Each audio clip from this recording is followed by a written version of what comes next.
The manhwa opens with a girl staring blankly at her reflection in the mirror. She wonders who this girl really is. Deep down, she already knows what awaits her: the count, the concubine, and that dismissed chef. The so-called feeding time is about to begin, but she couldn't care less. With a sigh that turns into defiance, she throws the door open and steps out. The scene shifts to the actual female protagonist, just getting off work. She's coming straight from the office, exhausted, because once again she left the train late today. She thinks she might finally get home before midnight, for once. But as she approaches her apartment building, that tiny spark of hope fades. Her mind drifts to her boyfriend, and she guesses he's probably brought another girl over again. Of course he has. The guy's honestly terrible. She remembers how, out of nowhere, he quit his job, moved into her apartment, begged her to pay for his smartphone bills, his allowance, and basically spent his days mooching around doing nothing. She's thought about breaking up with him so many times, but she never could. Even with all that, some part of her believes maybe, just maybe, he still needs her. After all, she's not exactly innocent herself. She once ran away from home to escape a forced marriage to a man 20 years older than her. Back then, she thought she was saving her own future. She found what she believed was a great job at a black company, thinking things might finally turn around. But then came him, that leech of a boyfriend, and everything spiraled. Now her stomach growls painfully. She wonders if she should just eat the side dishes she'd bought without him finding out. If he sees her eating without asking, would he hit her again? She remembers how she used to dream about being surrounded by a kind husband and adorable children. How did things turn out like this? That thought barely finishes when a truck suddenly swerves into her lane. The driver blatantly ignores the traffic light. Her body tenses, but strangely, she isn't scared. She closes her eyes, feeling everything fade into stillness. Then, out of the dark, a voice echoes asking if she's listening. They say the investigation is over, and she can't make any excuses anymore. Confusion hits like a slap. Literally, someone strikes her across the face. Her vision clears, and she sees a man before her, Ryan, her lover. Only, something feels completely wrong. She realizes she's not in her apartment anymore. He's standing over her, cold and furious, demanding she confess. Her mind spins as flashes of memory strike an accusation of embezzling the night's funds. Panic surges. She insists to herself that she didn't do it. Ryan doesn't believe her. He accuses her of sneaking off to some village, spending the money to pay off her debts. Her thoughts trip over themselves. She wants to deny it, to scream that he's wrong, but before she can, he calls her name. Angelica. Her whole body freezes. That name doesn't make sense. But he's still talking, telling her that she's fired as of today and that she'll have to return every penny she took. The words echo through her like ice water. She drops to her knees, anger and disbelief colliding inside her chest. Sure, she's wished for her company to explode 100 times over. Who wouldn't? But that doesn't mean she's the kind of person who'd commit a crime. Then another realization crashes in. Why does he keep talking about nights? Why does she work in a place like that? And what's with this weird outfit she's wearing? Her heart pounds as her mind spins. She's not the same person anymore. Something's off, so off it's terrifying. What the hell is going on? Ryan doesn't care about her confusion. With a cold expression, he orders his men to lock her up. She barely manages to process what's happening before they grab her. Just like that, he turns his back and walks away, leaving her shouting after him. And from that moment on, the girl once known as Angelica is dragged into a nightmare she doesn't even understand. Angelica, formerly the daughter of a poor baron, had always struggled to make ends meet. Life wasn't kind, but she fought through it, taking any chance she could find to earn a living. Eventually, she landed a position as a cook for the prestigious Matisse Knights, a place of power and reputation. It wasn't glamorous, but it was stable, and that was enough. Somewhere along the way, she fell hopelessly in love with the head of the Knights, the same man who would later betray her, Ryan, that heartless bastard who now stood at the center of her downfall. Now, she's being branded as an embezzler. The label sticks to her name like a curse. And yet, deep within her, something begins to stir memories that don't belong to Angelica at all. Because once, she wasn't Angelica. Once, she was Ayako, a 23-year-old woman from another world. She remembers her mentors, her struggles, her ordinary yet precious life. The realization hits her hard and cold. It's unbelievable. But she's been reincarnated into someone else's body. Into this person's body. Into Angelica. At first, the familiarity of everything nags at her. The castle, the uniforms, the names, it all rings a bell somewhere deep in her mind. Then it clicks. The Eccleton Kingdom. The noble houses. The knights who could wield magic. It's the setting of that game. It's the game, the Otome game she used to obsess over. The stage is the Eccleton Kingdom, where only high-ranking nobles can use magic. The protagonist? A commoner girl with mysterious powers who can cast multiple spells. A game of romance, politics, and magic that she spent countless nights playing. Ayaka can barely breathe. She can't believe it. She's actually been reincarnated into the world of her favorite game. The one she used to play nonstop until her phone battery gave up? It's insane. On paper, this should be a total dream come true, a fantasy rebirth in a world she adored. But reality hits like a slap in the face. Now is not the time to be happy, because she hasn't been reborn as the protagonist, but as the villainess. The one who's about to be executed for embezzlement, a crime she never committed. As she sits in the cold, damp cell, she can't help but think about Ryan again. Why does he look younger than he should? Then a horrifying thought crosses her mind. Maybe this is before the main story begins.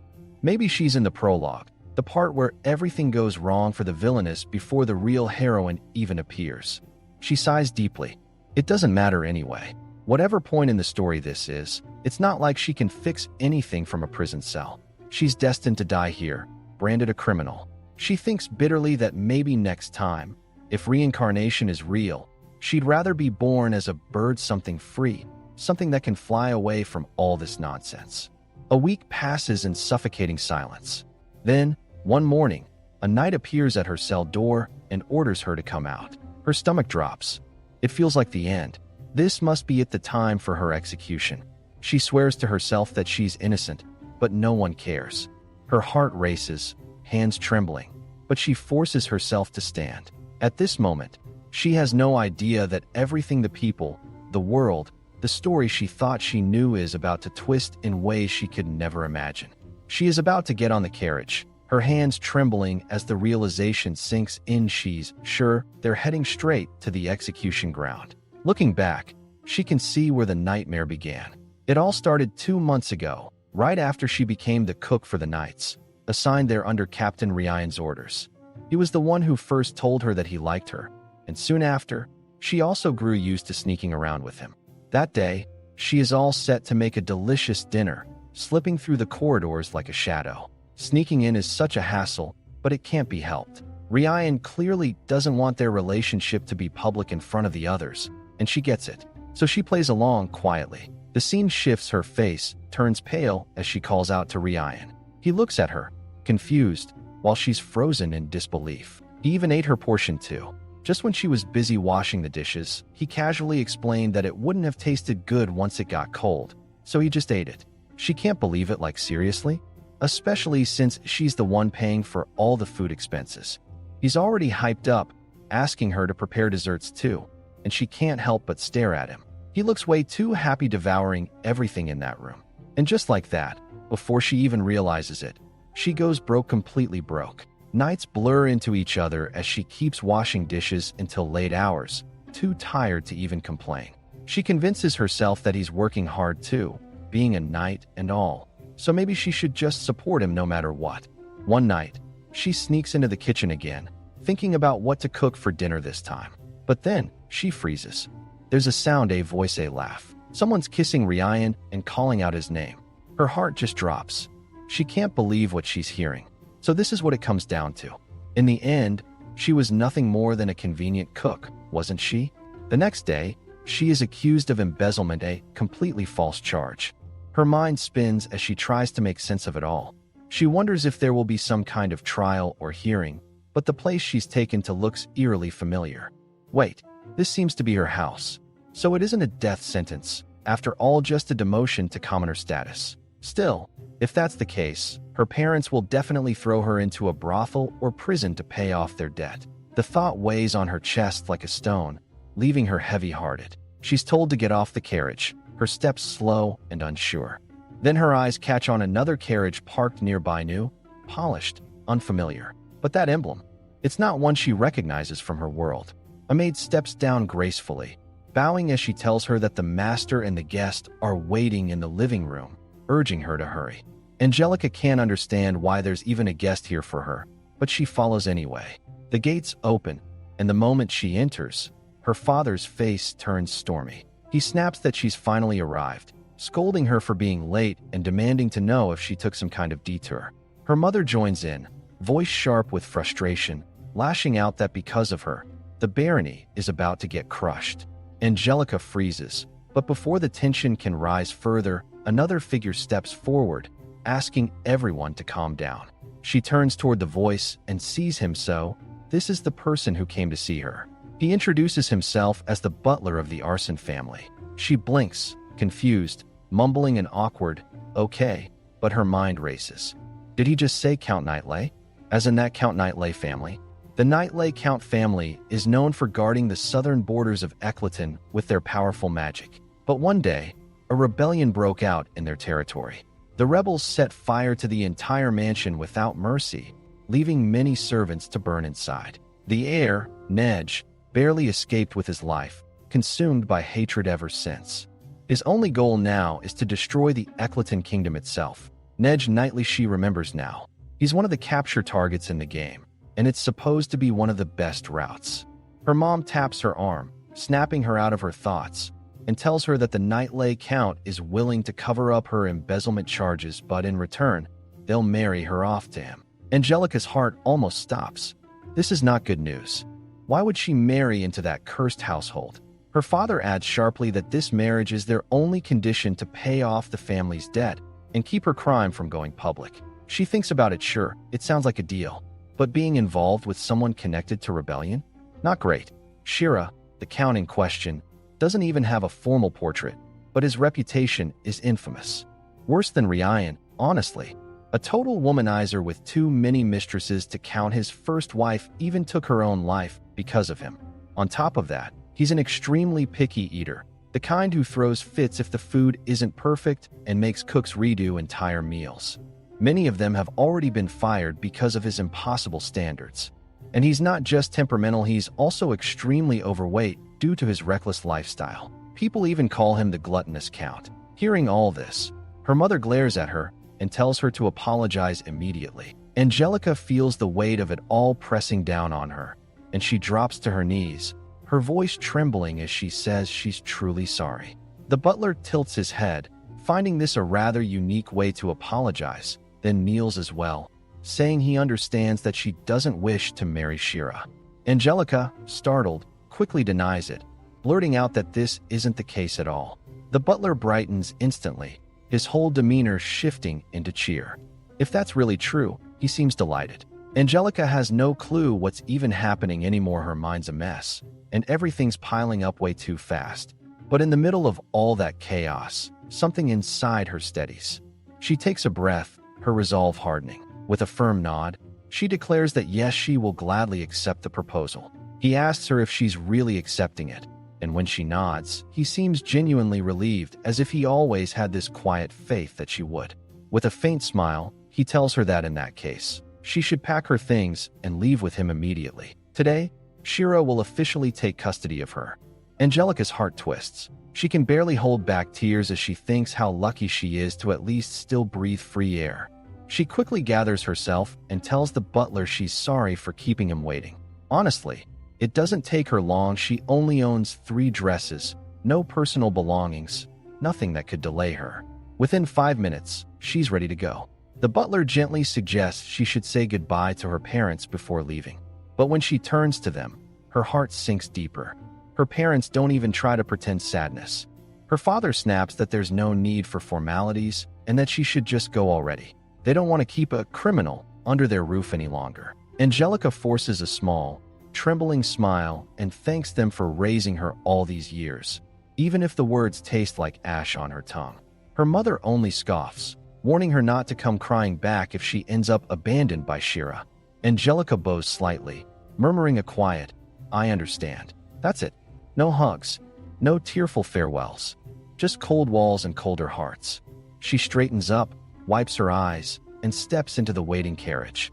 The moment she sits, she's caught off guard. The seat is unbelievably soft, almost cloud-like, and for once, her body doesn't ache from sitting.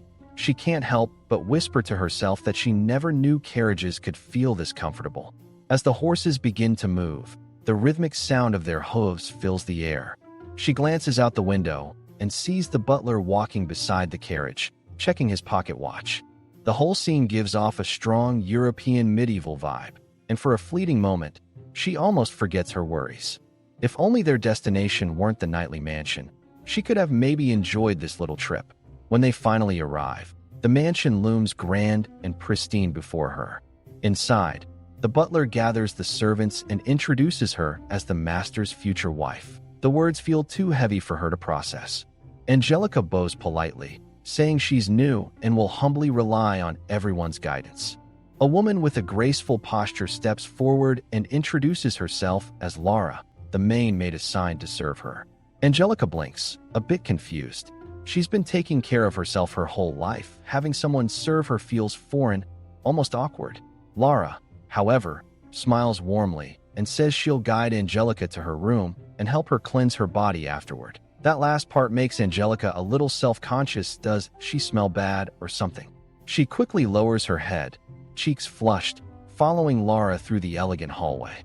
Meanwhile, from the corner of the corridor, a little girl peeks out curiously, watching them. Her wide eyes follow Angelica as she passes, quietly wondering if this newcomer is some kind of guest. After the shower, Lara gently works on Angelica's hair, her hands moving with expert grace. It soon becomes clear that the entire washing process was more about caring for her hair than anything else. The fragrant oils and warm water leave Angelica feeling lighter than she has in years. Lara smiles and tells her to take her time, to enjoy the bath and relax a little more. It's her moment to breathe. For Angelica, the whole experience feels like heaven.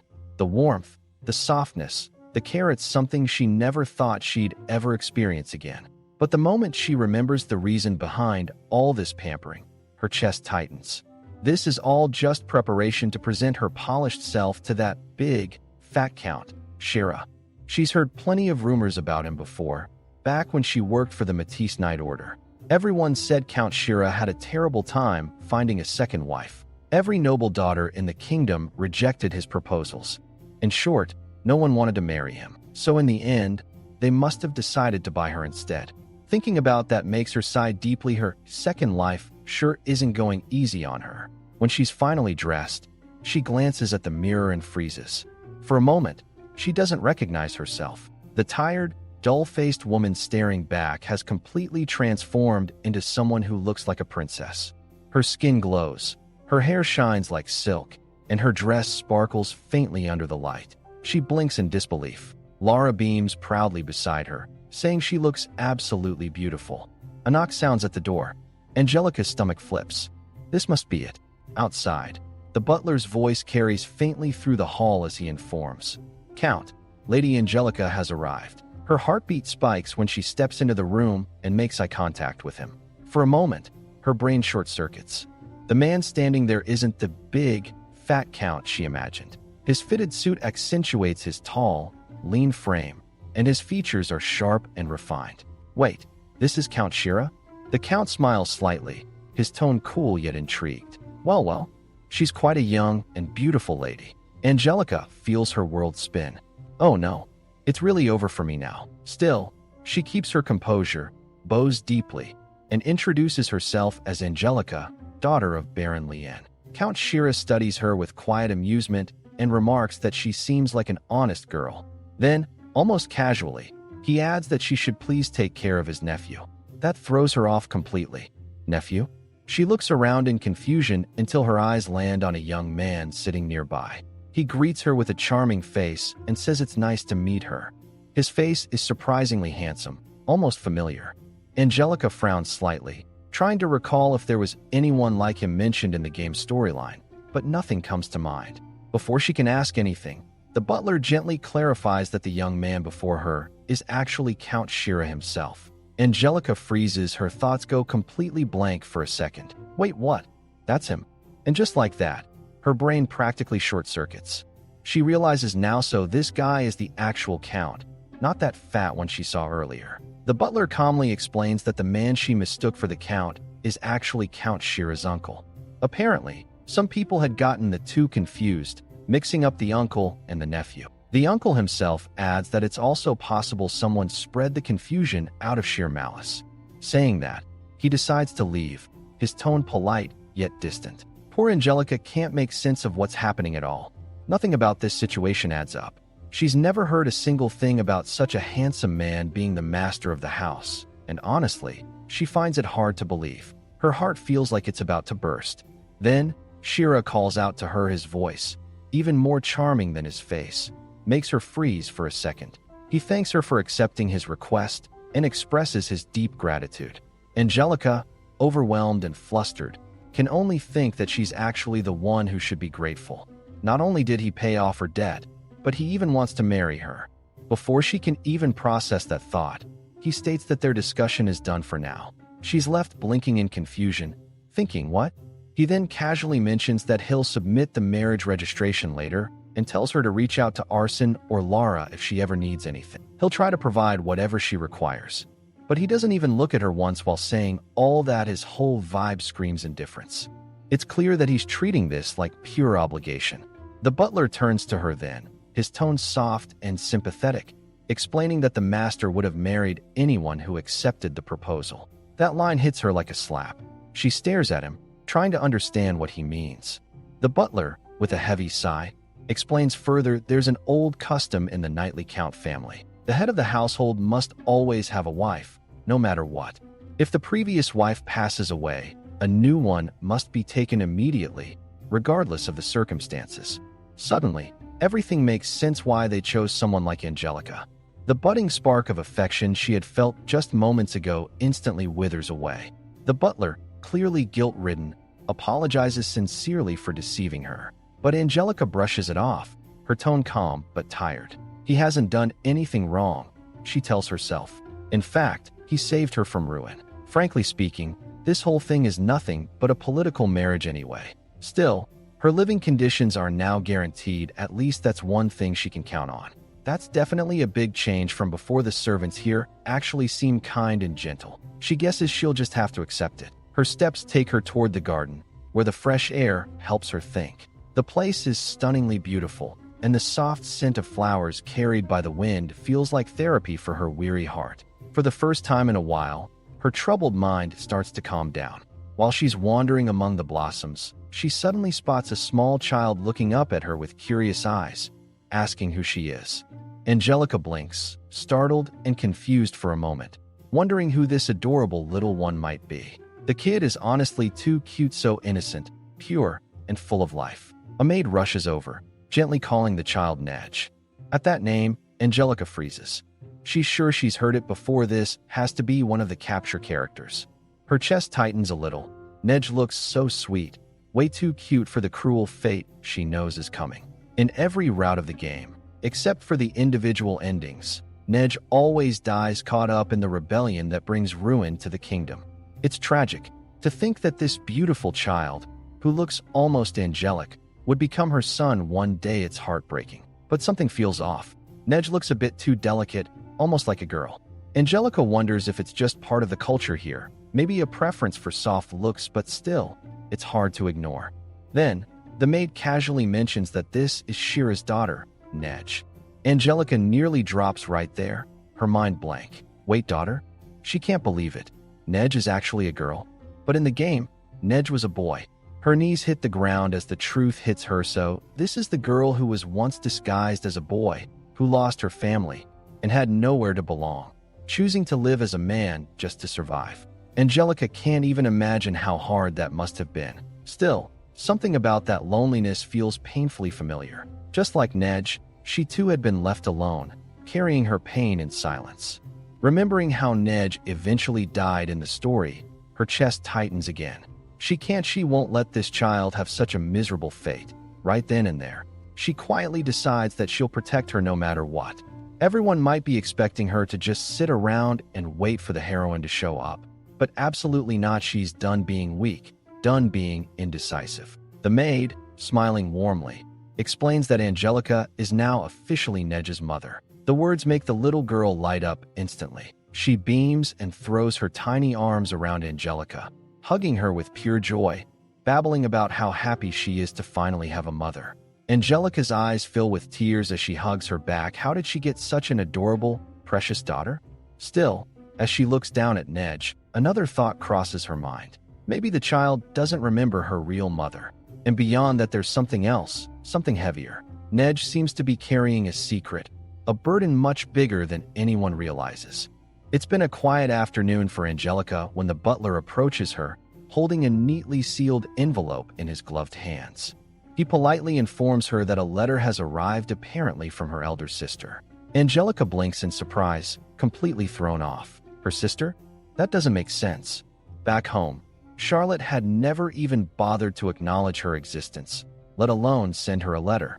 Still, she takes the envelope, curiosity pricking at her chest, and breaks the seal. The moment she begins to read, her confusion only deepens. The letter claims that her fiancé is Ryan.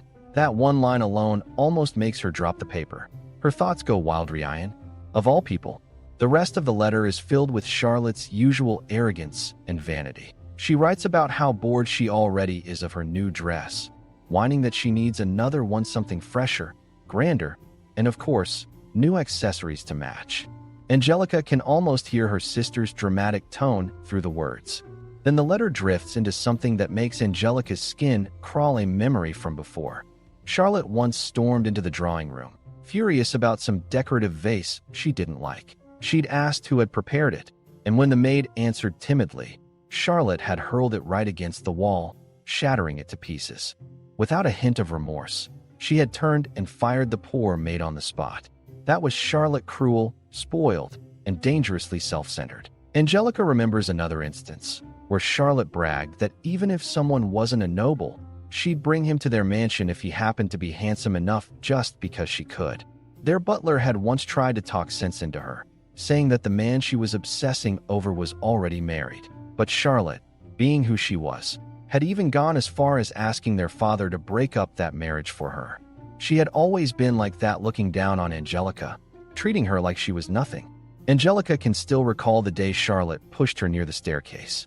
She had almost fallen then, barely managing to grab the banister in time. If she hadn't, she might have been seriously injured or worse. And yet, even after that, their parents said nothing. They had always turned a blind eye to Charlotte's cruelty, acting as if Angelica's pain didn't matter. For years, Angelica used to wonder why her parents were so cold to her, why their affection never reached her. Over time, she got used to it, numbed herself to the unfairness, the loneliness. But reading that letter now, all those old wounds start to ache again. She flinches suddenly, caught off guard by the rush of emotion. Laura, who happens to be nearby, notices her reaction and gently asks what's wrong this time. Angelica's lips part, her voice trembling slightly as she mutters that she just remembered something she had missed before. That voice she heard back then, the one that came from Ryan. It wasn't just familiar, it was Charlotte's. Angelica is so panicked she barely notices anything around her. In a flustered half-joke, she even asks Laura to prepare a bazooka for her because, low-key, there are definitely people she'd love to scorch at the nightly mansion dining room the next day. The bed is unbelievably fluffy, though, and despite the chaos, she sleeps better than she expects. Morning comes and little Nej is up early to greet Angelica. Angelica returns the greeting, but she notices Nej isn't nearly as energetic as usual. Maybe it's just her imagination. She also notices Shira is missing. Laura explains that Shira is eating in his room. He's always like that, and that he's swamped with work. Angelica forces a smile for the cute kid. She wants to say something genuine, to tell Nej it's okay, but sometimes even the smallest moments feel complicated. Still, they would all be happy if they could share a meal with him afterward. Nej says she wants to eat with her father too, and Angelica, trying to understand, wonders if Nej actually doesn't like him. Laura points out that Nej only eats a little. Angelica asks if the child is a picky eater. Nej takes a few tiny bites, and then claims she is full. Angelica is totally shocked. How could Nej be full from so little when Angelica herself hasn't eaten at all? Then she notices Nej is crying. Without thinking, Nej runs off. Angelica jumps up to follow. but a maid stops her and tells her it's fine, that they'll look after the child, and asks Angelica to please return to the meal. Angelica sits back down at the table but can't eat. Worry gnaws at her. Nej doesn't come back to the dining room, and the empty chair hangs over Angelica like a small, sharp worry she can't shake. She's left staring at the place where the child should be, feeling more shook than she expected, because tiny things keep stacking into something huge. In the end, she can't even eat her food at all and returns to her room in silence. The next day, she tells Lara that she has nothing for him to say, so she can leave for today. But Lara argues that, actually, Shira has ordered her not to leave her side. Then it suddenly hits her. She apologizes sincerely, saying that if she's done something wrong, she's super sorry. Yet the more Angelica thinks about it, the more she's sure that, for them, she's basically treated like a criminal. Of course, they've put some surveillance on her. She understands Shira's feelings, though, so she tries not to worry too much about it. Then the maid asks if she already knows about Joanna. Angelica wonders if there was any character named that, and if she's related to someone whose name they're not even allowed to say. The two of them seem to think of something, but before Angelica can ask more, they hear a commotion. Angelica rushes to see that Shira is scolding Nej again for leaving her meal unfinished. Nej tries to explain something, but Shira doesn't listen. She adds sharply that Nej should at least try to eat all the good food that's given to her. At this rate, she's going to become malnourished. Nej, crying hard now, insists that she doesn't want to eat. Shira tries to pat her gently, telling her that she's troubling the maids because of her selfishness, but Nej shouts back that he's the real stupid one. Then she starts crying even louder. With that, Shira leaves, clearly exhausted. Angelica can tell this is a major conflict. Nej's refusal to eat feels really serious. But even though Shira storms along like that, not even listening, the reason behind all this still feels kind of stupid. Angelica turns to Lara, quietly wondering why Nej refuses to eat at all. Lara explains that the doctor said Nej has developed a fear of food. Angelica starts to wonder if something happened in the past. She can see that Lara is about to fetch silence for this too, but Angelica really wants to know. She starts pondering it herself, thinking hard. She's sure they need to create an environment where Nej can eat freely without fear. An hour later, they still can't think of anything. Honestly, Angelica has zero experience in raising children. Till now, she's only made various dishes, but nothing like this situation. It's giving her low-key anxiety, but she knows she can't just stand by. Angelica thinks that maybe children might like something simple, but then again, it could be that Nej is scared of the dining table itself. So, she tries feeding her inside her room instead, but that doesn't help either. If only she knew the reason behind Nej's fear of food, it could actually help her fix it. She decides to start thinking from Nej's perspective. What could possibly scare her so much that she can't even eat? Maybe someone eating her portion without telling her? Something clicks in Angelica's mind. She immediately asks Lara to bring her something to write with. Once she gets it, she writes something quickly on the paper, then asks Lara to prepare everything exactly as written. Lara looks confused, wondering what Angelica is planning to make. Angelica just grins and says no, they're going to make it themselves. All excited, she heads straight to the kitchen. She greets the chefs politely with a bright, "Good day," and asks if she can borrow the kitchen for a little while. The chefs look visibly uncomfortable. Clearly, they're not used to nobles cooking. They hesitate, wondering aloud if the Countess isn't allowed to cook. Angelica assures them that's not the case, they just need a few minutes. She can see they're worried she'll mess up their workspace, so she offers confidently that if they're that uneasy, they can assign someone to watch over her. The chefs exchange glances and finally agree. With that, Angelica secures her spot in the kitchen. She's practically glowing with excitement now. The vegetables and meat are all prepped and fresh. It's totally worth cooking with. Though, honestly, she thinks it's kind of wild having to make everything from scratch when modern people could just grab it from the supermarket. Lara watches curiously and asks if Angelica has any cooking experience. Angelica nods and says yes. Back at her parents' house, she used to cook for her family. Still, she can tell they have no idea about her work at the Knight's Order, so she plans to keep that little detail a secret. The prep work is finally done. She then asks Nej to bring over and prepare a high chair. One of the maids nearby nods, but looks curious about what Angelica's up to. Angelica explains that she's going to let Nej help with the final touches. The cooks instantly get nervous, warning that Nedge shouldn't be anywhere near fire. Angelica quickly reassures them Nedge's job isn't about fire. She's just going to make the shapes.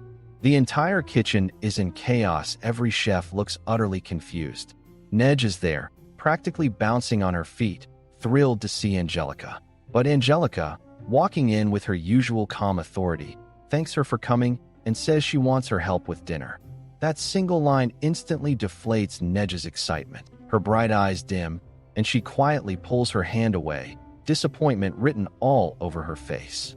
Angelica, catching that reaction right away, quickly adds that making dinner herself is actually fun. Plus, she likes knowing exactly what ingredients are going in. Nedge blinks at her, a little unsure, wondering if that's not kind of scary in itself. Angelica smiles knowingly.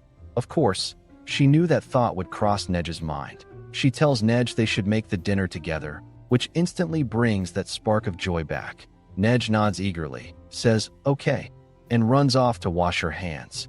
When she returns, Angelica gently ties an apron around her and says that they'll start by making gyoza. Every chef in the kitchen freezes. Gyoza? Their faces scream confusion. None of them have any idea what that even is. Angelica catches on immediately. Of course they wouldn't know, and she decides to play it up. She straightens with an overly serious look and announces to the room that surely they must know about the great chef Chuck Law, whose legendary gyoza variations are said to number in the hundreds. No, wait, scratch that. They've exceeded thousands. The chefs exchange uncertain glances, whispering among themselves, trying to recall if they've somehow missed this mythical chef Chuck Law. Angelica keeps a perfect poker face, though inside she's cracking up. Even she has no clue who Chi, or Chuck Law, is. It's a total made-up story on the spot, but she commits to the bit like a pro. Turning back to Nedge, she tells her to watch carefully, first do this, then that, and finally close it up. It's been a while since Angelica last made them, but her movements are still smooth, precise, and confident. The little dumplings look perfect, and the kitchen smells amazing already. Nedge peers at them closely, fascinated. She calls them cute, describing them as small and fluffy, which instantly short-circuits Angelica's brain for a moment. Still, the fact that Nedge is this interested makes her heart melt a little. Nedge, now fully hyped, can't wait to make them herself. Angelica has already prepared the filling safe, healthy, and perfectly fine for kids to eat, so there's no worry. The whole scene feels cozy and warm, like a slice of happiness tucked into a chaotic kitchen, with laughter, steam, and the sound of gyoza sizzling away. Angelica is honestly so hopeful that Nedge will like at least one of the gyoza she's made. Nedge is done with her filling now, and she turns to her mom, eyes sparkling, asking her to look at the shape she's crafted. Angelica bends down, gives it a close look, and tells her she's really good at it, and she's not lying at all. Nedge is actually good at this.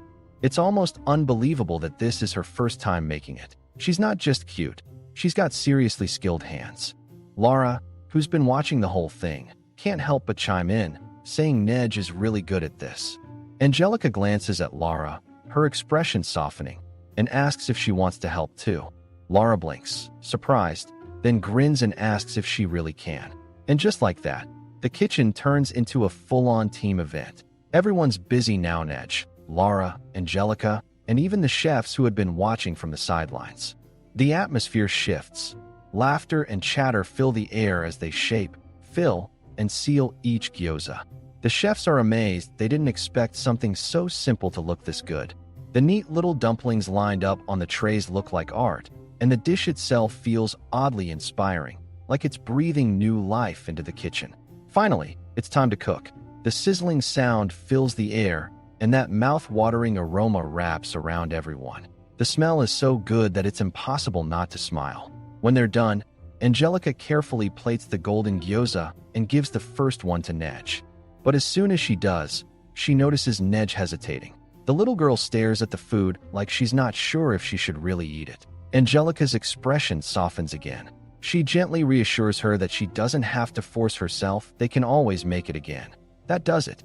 Nedge's eyes flash with determination.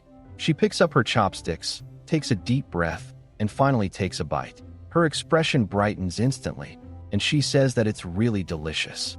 The moment she says that, the whole kitchen lights up. Everyone is cheering that she's actually eating it. Angelica's heart feels full, like genuinely full. She's so happy Nej is eating properly. Even the chefs, who were just quietly observing earlier, are smiling. They're whispering that if Nej herself is eating it, then this might actually be a breakthrough. Hope fills the room like warm sunlight. But then something feels off. Angelica tilts her head slightly. There's this faint sense in her gut that maybe this wasn't such a great idea after all. Before she can even voice it, a loud voice cuts through the kitchen. What is this noise? And why is everything in such a mess? The room freezes. Every sound dies instantly. And there, standing at the doorway with an expression sharp enough to cut glass, is Shira, looking so done with all of it, ready to hear exactly what's going on. She sees that everyone in the kitchen suddenly freezes, too extra scared to even move. For a moment, she wonders if it's wrong for her to even be here. Nej and Aiding both turn their heads, realizing who has just arrived. Her father stands there, his glare sharp enough to slice through the warm air of the kitchen. Angelica can tell immediately, he's furious. His presence alone shifts the entire mood. Shira, trying to smooth things over, steps in quickly and asks Nej what she's eating. Nej, cheerful as always, answers with a bright smile, "Gyoza." He turns his cold eyes to Lara, demanding to know what that is. Lara explains that it's a dish created by a great chef, light, crispy, and comforting. Then he asks, with a tightening jaw, who made it. Nej, proud and glowing with excitement, points out that she and Angelica made it together. His eyes flicker, disbelief cutting through his stern expression. Angelica, meanwhile, thinks that honesty is supposed to be a good thing, but right now, she really wishes Nej wasn't so honest. He walks toward her, his steps heavy with authority, and tells her calmly, too calmly, that he wants to talk. Would she come to his room for a moment? As she walks beside him, Angelica notices the route. It's the same way that leads back toward her parents' house. There's something painfully nostalgic about it, like a quiet reminder of the world she left behind. When they reach his office, he gestures for her to enter. The dim light hits her face, and she realizes this might be the first and last memory she'll have with Nej that feels this heavy. He breaks the silence first. His tone softens, just slightly, as he says it's been a year since he last saw Nej eating this happily. There's disbelief in his eyes, almost like he's trying to figure out how this stranger managed to do what no one else could. Even the top chefs in the mansion had failed to make Nej eat properly. Angelica explains quietly that she only helped a little with the cooking. She thought that if Nej could participate, it might make her feel safe, like the food wasn't something to fear anymore.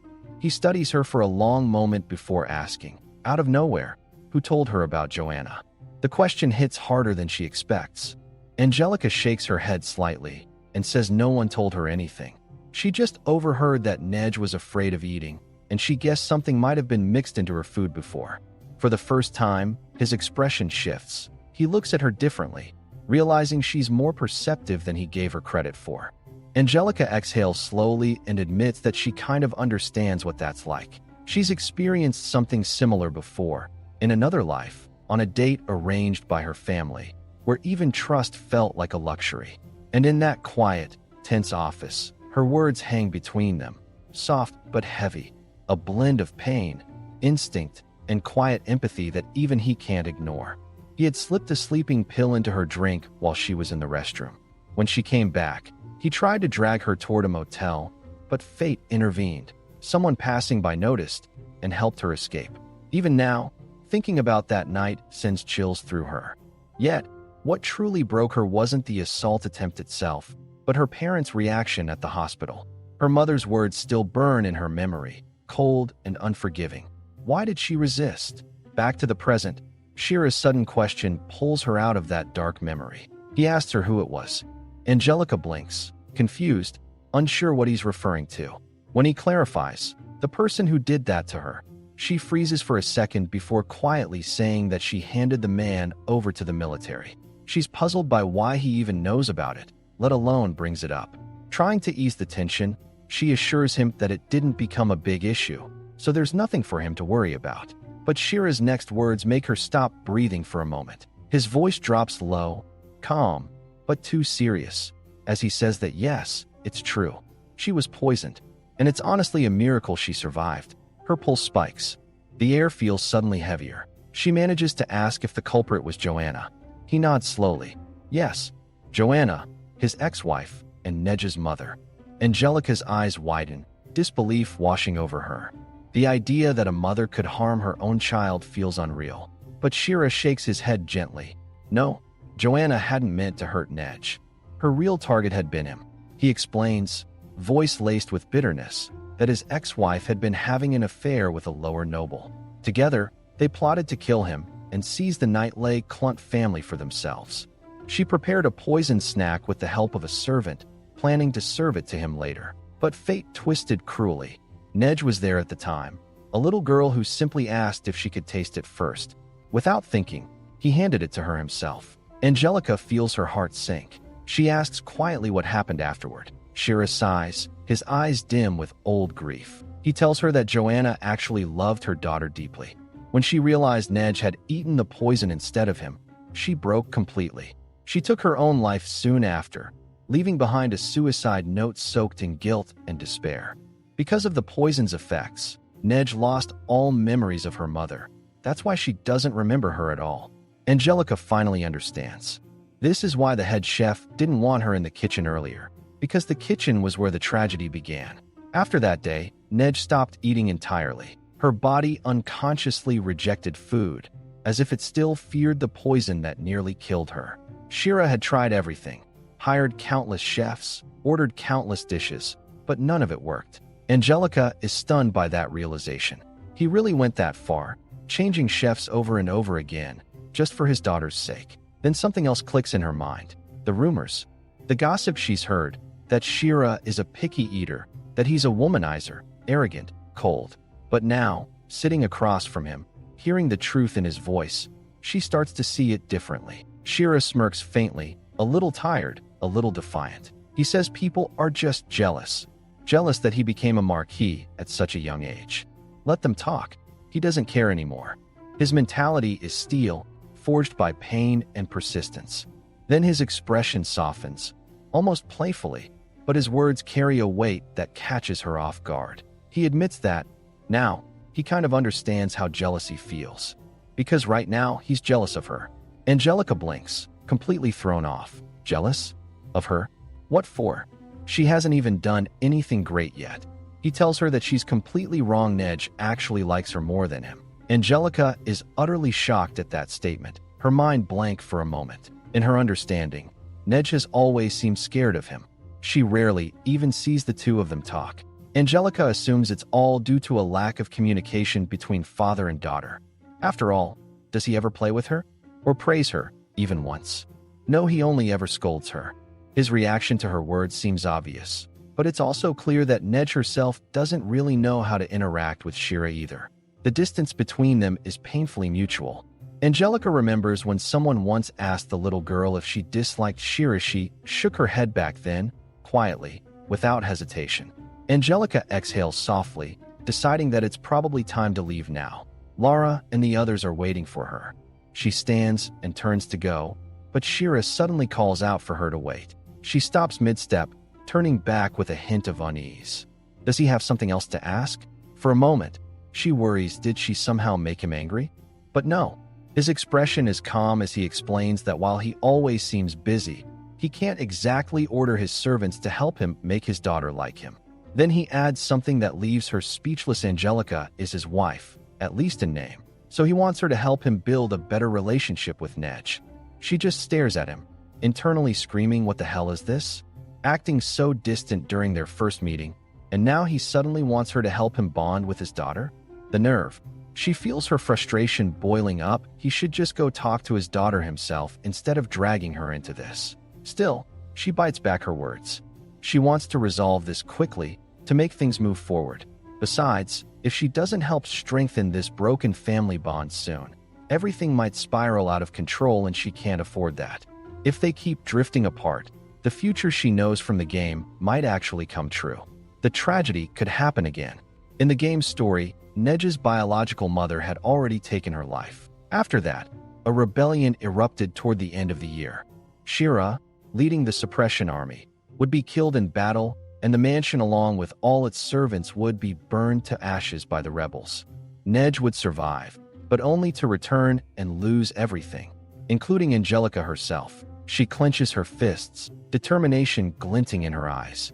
She has to stop the war before it happens. She won't let the same fate repeat. Lara, standing beside her, notices the change in her expression and gently asks if she's planning to do something. Angelica forces a small smile and brushes it off, saying she's just thankful for the tea Lara brought. But deep down, her mind is spinning with plans. The knowledge she remembers from the game might be the only thing that can help her now. It has been 2 weeks since she arrived here, and in that short time, she's already realized just how fragile everything is. The rebellion could ignite at any moment. She doesn't know exactly how, but she's certain of one thing: she'll do whatever it takes to prevent it. Lara says that Angelica needs to learn more about this country and the Count's territory. She feels genuinely delighted, finding it rare for a noblewoman to read books by herself. Most noble ladies never bother with such things. Many believe that reading or working isn't their job at all. The literacy rate among nobles is actually pretty low, the total opposite of what one might expect from the real world. Angelica, on the other hand, has already mastered this country's writing system from a young age. It might be because she once played this world's game and learned through that. She reads now with quiet focus, her eyes skimming across the page to see what it says about this place she's found herself in.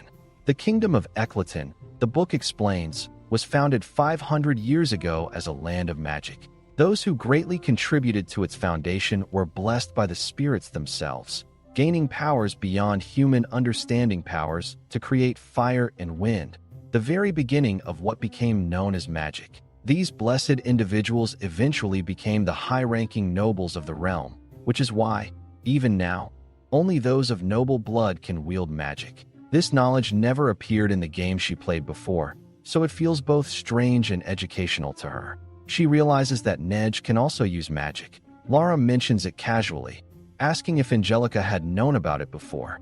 Internally, Angelica wants to cry out, because once again she's forced to make something up on the spot. Pretending to recall, she says that Nej had mentioned it the other day. Lara quickly apologizes for forgetting, but Angelica feels the guilt twist inside her. If anything, it should be her apologizing instead. She decides to ask how much magic Nej can actually use. Lara explains that Nej can make flowers bloom and revive dead plants, and she can use basic spells now and then. Thanks to her, the garden doesn't need any maintenance at all. In fact, Lara reveals that there are 3 spirits fond of Nej who take care of the garden in her place. The mystery of the perfectly kept garden without servants finally makes sense. After the servants who conspired with Joanna were dismissed, Shira stopped hiring new staff altogether. Instead, she only kept a cook, but ever since that incident, she's made the cook double as a guard too. Many servants quit because of that strange requirement. Shira might speak calmly, but Angelica realizes that marrying her must be a risky move for any man. She wonders just how desperate he must be. Then, Nej comes running toward her mother, calling out to her with pure excitement. Angelica joins in, calling her name with warmth. Nej asks if she's finished studying for the day, and Angelica praises her softly, patting her head, telling her she's done a really good job. That bright smile on Nej's face is truly angelic, glowing with innocent joy. After that day, Angelica keeps having Nej help her with food preparation. She feels safe eating something she made herself, and over time, she starts to gain a little weight. Her complexion improves, her skin turning healthy and vibrant again. Everyone around her quietly hopes she'll stop resisting food altogether. Nej nudges her gently, wanting her to listen. She says she wants to go out with her mother. Seeing Angelica's surprised reaction, Nej tilts her head, wondering if she isn't allowed. But Angelica assures her that it's not like that. They can go. What Angelica doesn't realize, though, is that outside, waiting for her, is someone from her past. Someone whose sudden reunion will change everything. Inside the carriage, Nej seems absolutely thrilled to be going out with her mother. Her excitement fills the small space like sunlight, and Angelica can't help but smile too. For once, she feels genuinely happy after all. She's always either trapped inside the mansion or lingering around the garden. Even back in the game, the Count's territory had a strong reputation. It was nicknamed the Fortress City, which made her expect something rough, cold, and military-like. But as the scenery rolls past the carriage window, she realizes how wrong she was. This place is actually peaceful, lively, and surprisingly beautiful. Lara announces that they'll soon enter the urban district. Both Angelica and Nej immediately lean toward the window, curiosity shining in their eyes. Outside, the streets are full of laughter and chatter. The market is alive with the buzz of people, colorful stalls, and the soft perfume of freshly bloomed flowers covering almost every corner. Nej gasps in delight when she spots a cat trotting by, her eyes sparkling like she's discovered treasure. Angelica can't help but enjoy herself too. This is Nej's first time visiting the city, and seeing her little one's excitement makes every moment feel special.